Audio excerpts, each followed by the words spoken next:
الصلاة والسلام على خاتم الأنبياء والمرسلين أما بعد أعوذ بالله من الشيطان الرجيم بسم الله الرحمن الرحيم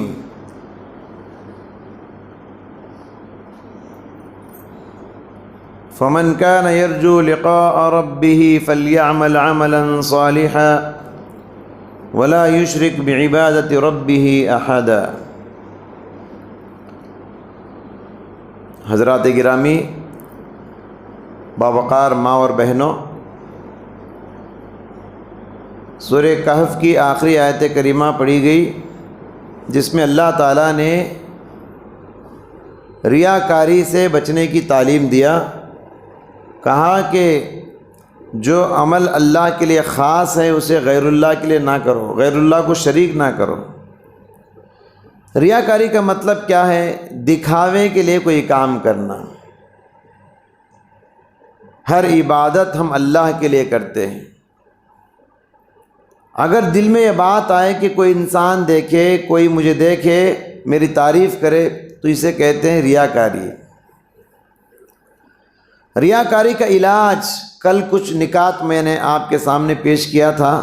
اسی موضوع کو انشاءاللہ آج بھی دو تین باتیں بتا کر کہ ریاکاری کا علاج کیا ہے اپنی بات ختم کروں گا۔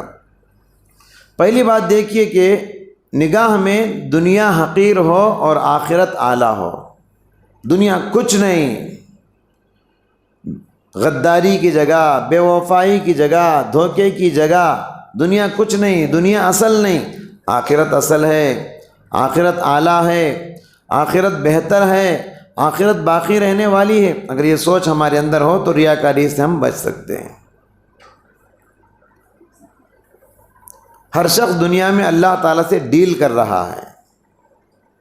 ان اللہ اشتری من المؤمنین انفسهم واموالهم بان لهم الجنہ۔ جنت کے بدلے جان مال کو بیچنا ہے، جان بھی دینا ہے وقت آنے پر، مال بھی دینا ہے وقت آنے پر۔ کس کے لیے؟ جنت کے لیے۔ جنت آخرت ہے، تو اگر وہ ہمارے ذہن میں رہے تو ہم ریاکاری سے بچ سکتے ہیں۔ آخرت کے مقابلے میں دنیا کیا ہے؟ کھیل تماشا ہے۔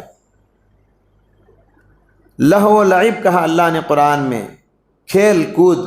چھوٹے بچے گڑیاں لے کر کھیلتے ہیں نا، چھوٹی چھوٹی ہانڈی ہوتے ہیں، چمچ ہوتے ہیں، کھیلتے ہیں نا بچے، گھونسلے بناتے ہیں، گھروندے بناتے ہیں مٹی سے۔ وہ کیا سمجھتے؟ یہی اصل ہے۔ بچوں کو نہیں معلوم کہ یہ نقلی ہے، ان کو یہی بڑی چیزیں دکھتی ہیں، چھوٹی چھوٹی گڑیاں ان کے پاس۔ جب ہم آخرت میں جائیں گے تو دنیا پوری کی پوری کھیل تماشا لگے گی۔ جیسے بچوں کے لیے وہ کھیل تماشا ہے نا، ویسے لگے گی دنیا۔ تو دنیا کی حقیقت کو سمجھنا ہے۔ مطرف بن عبداللہ رحمۃ اللہ علیہ کہتے ہیں سب سے گھٹیا عمل یہ کہ آدمی آخرت کے عمل کو دنیا کے لیے کرے۔ ہم آخرت کے لیے کرتے ہیں عمل، نیکی، لیکن آخرت والی نیکی کو دنیا والوں کے لیے تعریف سننے کے لیے کرے تو اس کی مثال ویسے ہی ہے، منہ پوچھنے والے دستی سے جوتا پوچھ رہے ہیں آپ۔ دستی ایک اچھی چیز ہے، جیب میں رکھتے ہیں ہم لوگ، اس کو چہرہ صاف کرتے ہیں، پسینہ پوچھتے ہیں۔ وہی ایک آدمی سفید دستی نکال کے جیسے جوتا پوچھتا ہے، کیا کہیں گے اسے؟ تو یہی مثال ہے، نیک اعمال جو آخرت کے لیے کیے جاتے ہیں دنیا کے لیے انسان کرتا ہے۔ بشیر بن صالح رحمۃ اللہ علیہ کہتے ہیں کہ ابن المحیریث بہت بڑے تابعی گزرے ہیں۔ ابن المحیریث ایک دکان میں کپڑا خریدنے کے لیے گئے، ان کے ساتھ ایک اور آدمی تھا۔ اس نے دکاندار سے کہا بھائی یہ اللہ والے آدمی ہیں، ابن المحیریث بہت نیک آدمی ہیں، ذرا خیال کر کے دو، یعنی دام کم کر کے دو۔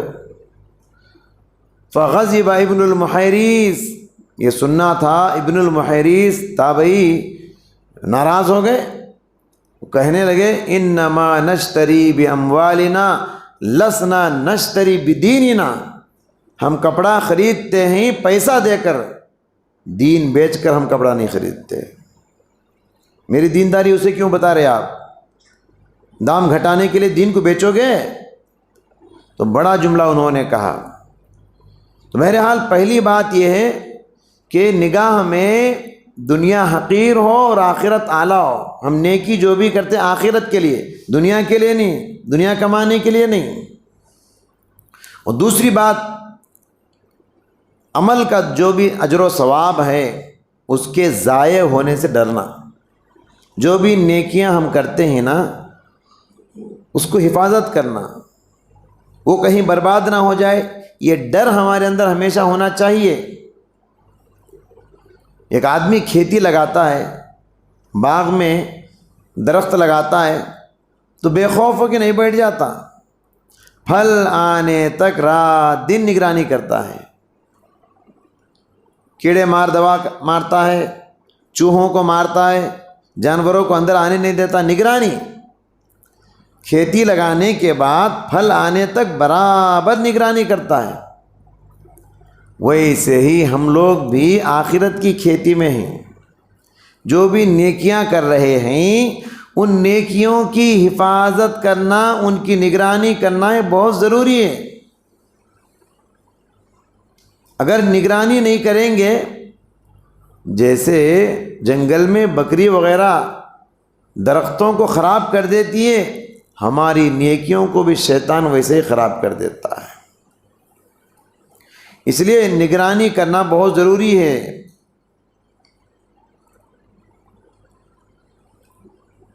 دیکھیے چھوٹی سی مثال ہے، گھر میں اگر کتا آ رہا ہے تو کیا کریں گے؟ ہم ویلکم کہیں گے، فوراً بھگاتے ہیں اس کو، ورنہ کیا کرے گا؟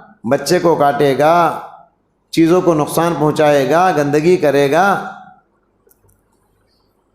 لیکن ہم لوگ یہ سوچتے نہیں کہ ہمارے دل میں، ہماری نیکیوں میں شیطان آ رہا ہے اور وہ ہمارے اعمال کو چرا رہا ہے، خراب کر رہا ہے، برباد کرنے کی کوشش کر رہا ہے۔ یہ فکر ہمارے اندر ہونا چاہیے۔ ابن قیم رحمۃ اللہ علیہ بہت بڑے عالم دین گزرے ہیں، وہ فرماتے ہیں کہ ریاکاری کے ذریعے عمل کو برباد کرنے والے کی مثال ریگستان میں ریتی کے بستے ڈھونے کے برابر ہیں، یا پانی کی ندی میں پانی کے ڈرم دھونے کے برابر ہیں۔ کیا مطلب؟ محنت کیا کچھ بھی فائدہ نہیں۔ جہاں پانی ہے وہاں پانی ڈھونے کی ضرورت کیا ہے؟ جہاں ریگستان ہے وہاں ریتی ڈھونے کی ضرورت کیا ہے؟ محنت کر کے بھی محنت برباد ہے۔ اس آدمی کی مثال جو آدمی ریاکاری کے ذریعے، دکھاوے کے ذریعے سے اپنے اعمال کو برباد کرتا ہے، وہ اپنی محنت کو بیکار کر رہا ہے۔ اور تیسری بات کیا ہے؟ اخفاء العمل۔ جو بھی عمل ہم کرتے ہیں نا، عمل کو چھپا کر کرو۔ ریاکاری کا مسئلہ ہی نہیں۔ عمل اگر چھپا کر انسان کرتا ہے تو ریاکاری سے دور ہو جاتا ہے۔ ہاں، اسلام میں بعض اعمال کو ظاہر کرنے کی تعلیم دی گئی۔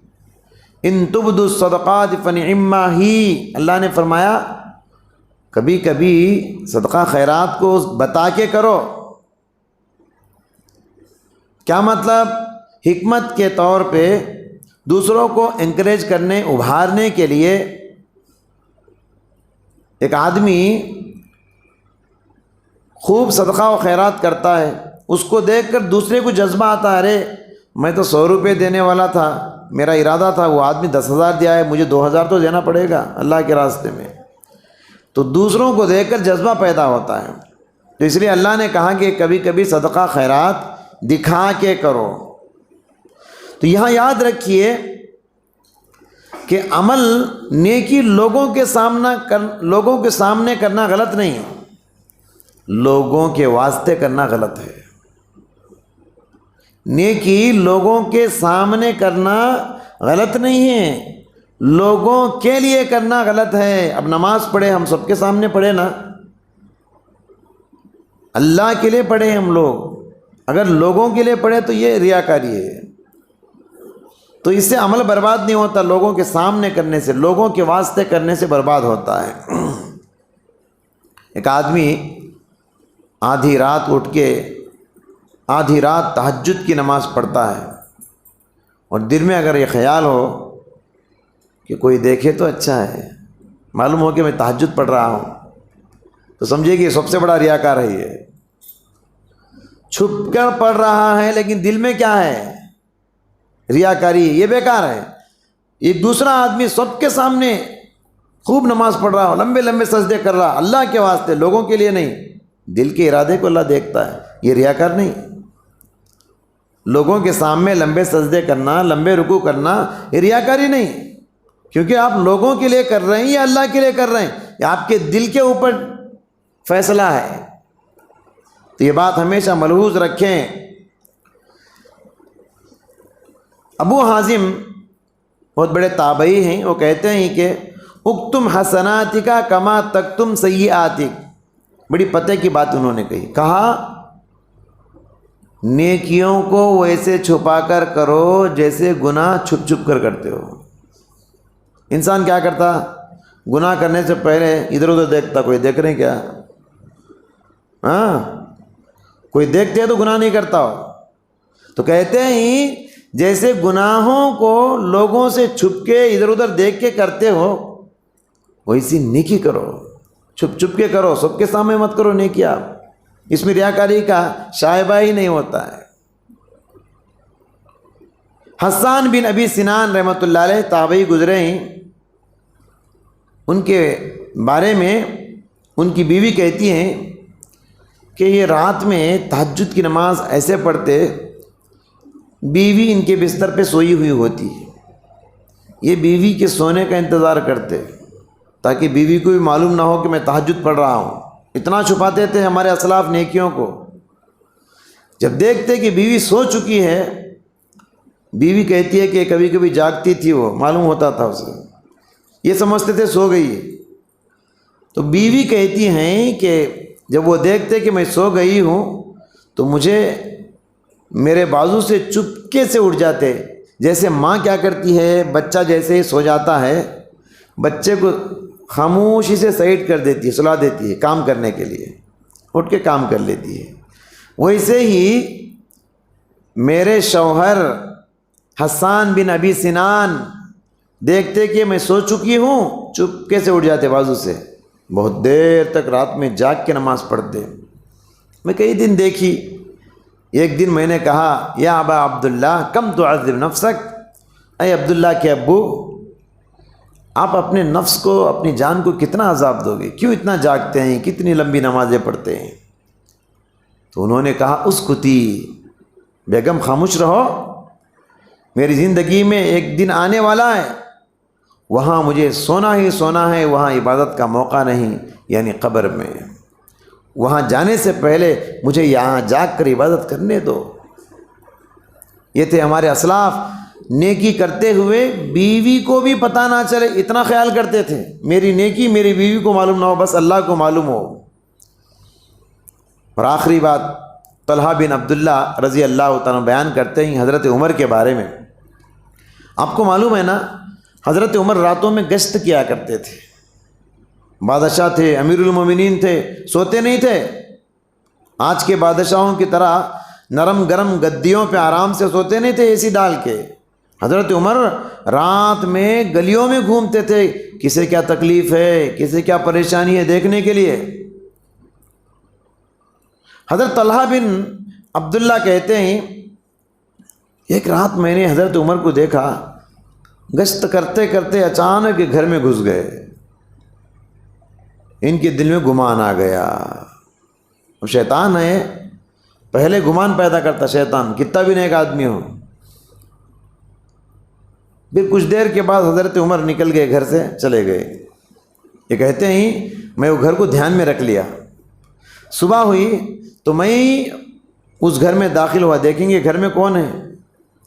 گھر میں داخل ہوا تو کیا دیکھتا ہوں، گھر میں کوئی نہیں ہے، کنارے میں ایک بوڑھیا جو ایک نابینا ہے، اندھی عورت بیٹھی ہوئی ہے، اندھی بوڑھی۔ میں نے کہا مائی رات میں تمہارے پاس کون آیا تھا؟ کوئی آئے تھے نا رات میں؟ اس نے کہا کہ پتہ نہیں بیٹا، کوئی آدمی رات میں آدھی رات کو آتا ہے، میرے گھر جھاڑو دیتا ہے، گندگی صاف کرتا ہے اور میرے کھانے کا انتظام کر کے چلا جاتا ہے۔ حضرت طلحہ بن عبداللہ رضی اللہ تعالیٰ عنہ کہتے ہیں فَقُلْتُ لِنَفْسِي ثَقُلَتْكَ أُمُّكَ، تیری ماں تجھے گم کرے تو کیا سوچا ہے حضرت عمر کے بارے میں، اور وہ کیا کر کے آئے ہیں۔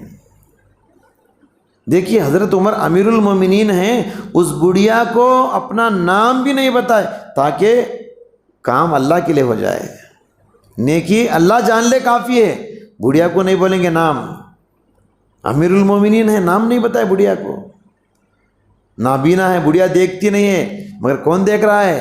اللہ تعالیٰ دیکھ رہا ہے چہار دیواری کے اندر سے۔ تو ہمارے یہ اسلاف ہیں، یہ بزرگان دین ہیں، یہ تابعین ہیں، یہ صحابہ ہیں، جو نیکیوں کو اتنا چھپا کے کرتے تاکہ دوسروں کو خبر نہ ہو، جو جنت دینے والا ہے اس کو خبر ہو کافی ہے۔ یہ سوچ ہمارے اندر ہونا چاہیے۔ دعا ہے اللہ تعالیٰ سے، اللہ تعالیٰ ہم سب کو کوئی بھی نیکی کرتے ہیں صرف اللہ کو راضی کرنے کے لیے وہ نیکی کرنے کی توفیق عطا فرمائے، اور اللہ تبارک و تعالیٰ ہم سب کو جنت کے لیے عمل کرنے کی توفیق عطا فرمائے۔ آمین۔ وآخر دعوانا ان الحمد للہ رب العالمین۔